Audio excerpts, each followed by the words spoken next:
नमस्कार दोस्तों, मित्रों। आज मैं आपके लिए बहुत ही सुंदर और शिक्षाप्रद कहानी लेकर आई हूँ। तो इस कहानी को अंत तक अवश्य सुनिए। मुझे आशा है आपको ये कहानी बहुत ही पसंद आएगी। तो आइए कहानी को शुरू करते हैं।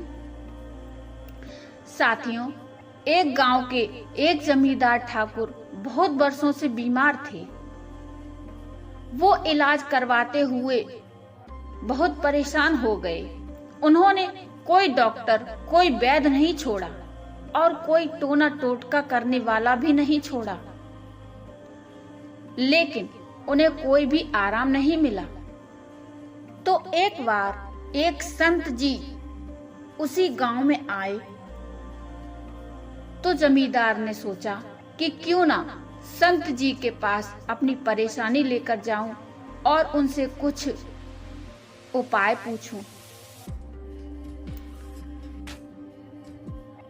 तो संत जी के दर्शन करने वो जमींदार गया और वहां जाकर उन्हें प्रणाम किया।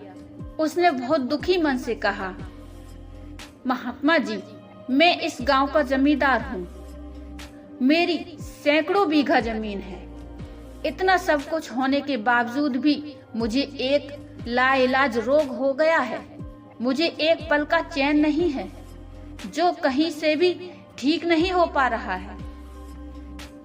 मैंने बहुत इलाज करवा लिया, कुछ भी आराम नहीं मिल रहा है। पता नहीं भगवान ने मुझे ये रोग क्यों दे दिया। मैंने कई पूजाएं भी करवाई हैं। तो महात्मा जी कहने लगे कि जब आपको रोग हो गया तब आपने पूजा करवाई, तब आपने भगवान को याद किया। ये तो वही बात है, दुख में सुमिरन सब करें, सुख में करे न कोई। जो सुख में सुमिरन करे तो दुख काहे होए।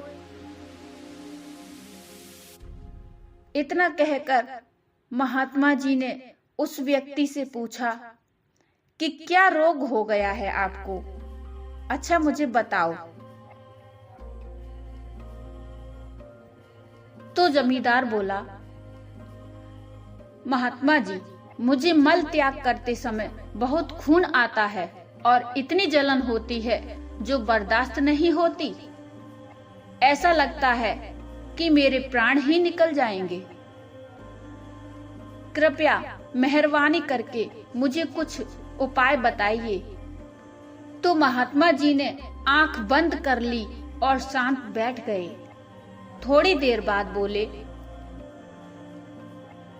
कि मैं कुछ तुमसे पूछूं तो तुम बुरा तो नहीं मानोगे? जमींदार कहने लगा, नहीं नहीं महात्मा जी, आप पूछिए। महात्मा जी ने कहा, तुमने कभी किसी का दिल तो नहीं दुखाया है? तुमने कभी किसी का इतना ज्यादा तो नहीं दिल दुखाया कि उसने तुम्हें जी भर के बद्दुआएं दी हो, जिसका दंड आज तुम भोग रहे हो। तुम्हारे दुख देने से वो इतना अधिक दुखी हुआ हो जिसके कारण आज तुम इतनी पीड़ा झेल रहे हो। जमींदार बोला, नहीं बाबा, ऐसा कुछ नहीं हुआ। जहां तक मुझे याद है मैंने तो कभी किसी का दिल नहीं दुखाया। तो महात्मा जी कहने लगे, याद करो और सोचो, कभी किसी का हक तो नहीं छीना, किसी की पीठ में छुरा तो नहीं मारा, किसी की रोजी रोटी तो नहीं छीनी है, किसी का हिस्सा जबरदस्ती तुमने खुद तो नहीं संभाला हुआ है।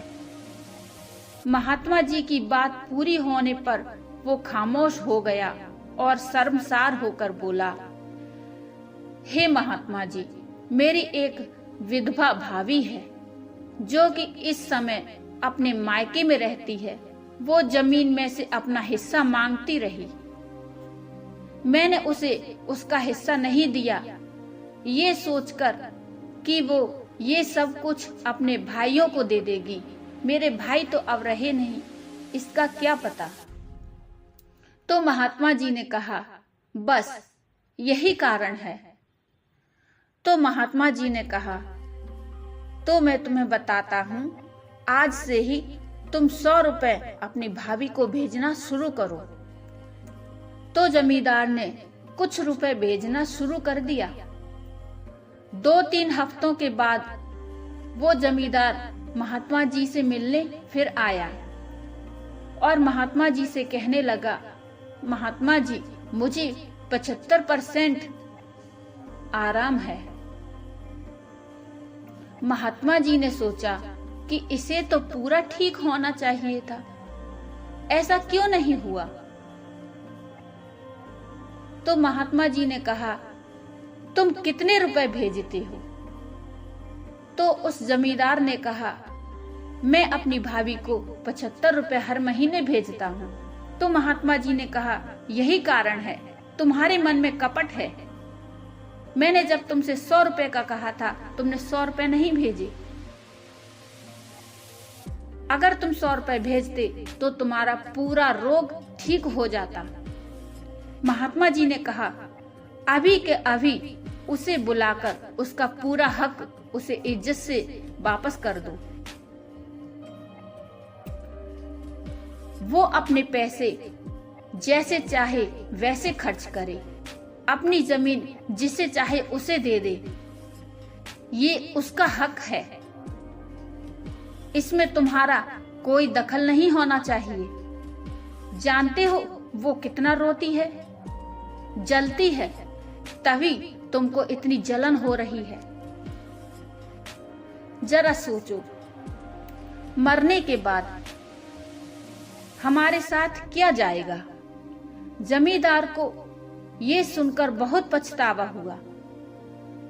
उसने फौरन ही अपनी विधवा भाभी को और उसके भाइयों को बुलाकर सारे गांव के सामने उसकी जमीन, उसके हक का पैसा उसे वापस कर दिया और हाथ जोड़कर अपने कर्मों की माफी मांगने लगा। उसकी भाभी ने उसे माफ कर दिया और उसके परिवार को खूब आशीर्वाद दिया। जमींदार का रोग पूरी तरह ठीक हो गया। साथियों, अगर आपको भी ऐसा कोई असाध्य रोग है तो जरूर सोचना, कहीं मैंने किसी का कोई हक तो नहीं छीना है, किसी की पीठ में छुरा तो नहीं घोंपा है, किसी का इतना तो नहीं दिल दुखाया हुआ है कि वो बेचारा इतना बेबस हो गया कि तुम्हारे सामने कुछ कह भी नहीं सका। लेकिन उस बेचारे के दिल से जो आह निकली हैं, वो आपके अंदर रोग पैदा कर रही हैं, उससे जलन पैदा हो रही है। मित्रों, हमें ये नहीं भूलना चाहिए कि परमात्मा की लाठी में आवाज नहीं होती है, लेकिन दर्द बहुत होता है। इसलिए हमें परमात्मा से हमेशा डरना चाहिए। परमात्मा किसी को डराते नहीं हैं, लेकिन वो हमेशा कहते हैं, न्याय के रास्ते पर चलो, धर्म के रास्ते पर चलो, अधर्म मत करो, अन्याय मत करो। तो साथियों, आज की कहानी यहीं समाप्त होती है। आशा है आपको आज की कहानी बहुत पसंद आई होगी।